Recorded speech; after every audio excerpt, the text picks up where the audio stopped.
Welcome to GoLeopards.com and Behind the Mic, this week's edition. And Michael Joseph, you and I were both there on Saturday, a difficult game against another quality opponent in Fordham. From my perspective, down on the field, 35-7 is 35-7, but you had the sense with a couple of plays early in the game, is it whistling through the graveyard to think that the score really wasn't indicative of how the game was played? Well, I mentioned that to Gary when we were doing the game, that it really didn't feel like the game was that far out of hand, and especially since Lafayette had taken the lead. And then obviously the blocked field goal was a huge, huge play. You go up 10-0 there, or possibly 14-0. You have some momentum, and we saw the week before how Lafayette kind of built on that momentum, how excited they were, the enthusiasm, things like that. And I think with a young bunch of players, the more enthusiasm you have, that feeds. Seniors can kind of put that aside, compartmentalize that, but at the same time, when you have a lot of young guys, you need good things to happen, and when they do, you can feed off of those. Talk a little bit, Mike, about the mechanics on special teams play.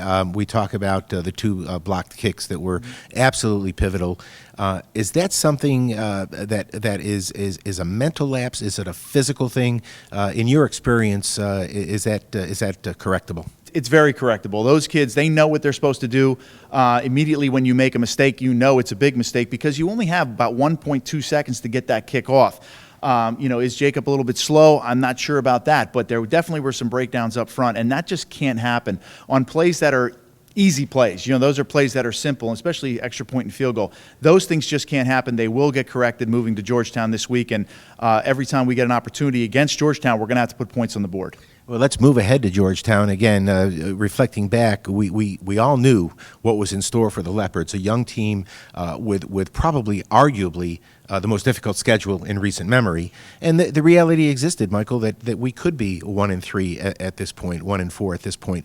But now that's behind us, and we look ahead to Georgetown. I think Georgetown is a team that, in many ways, reflects or resembles where we are. You go right back into the fire next week against Harvard.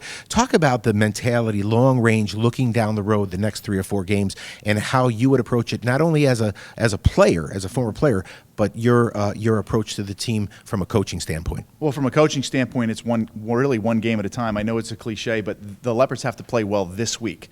And that's all really that matters. You got to go down there, and I think the big part of it is you got to get the running game going.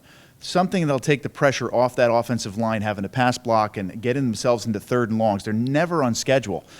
Being good on special teams, we've been good on special teams. Matt Smalley had a long kickoff return against them down there last time we were down at Georgetown. So this week on Inside the Huddle, I talked a little bit about punt return, how important it is maybe for those seniors, a guy like Jared Roberts, to set up the offense with better field position, things like that. So a 4-play drive is more readily available than a 13-play drive. Yeah, you got to win first down, and again, that speaks to getting in front of the sticks rather than behind the sticks. When you're always running uphill, it's a tough road to hoe. Michael, we won't be making the trip. LSN, we'll miss it, but we'll be watching any way we can. We'll miss all you folks. Hopefully, you'll be able to tune in. Let's bring home a win from the Capital this week, and we'll see you next week against Harvard.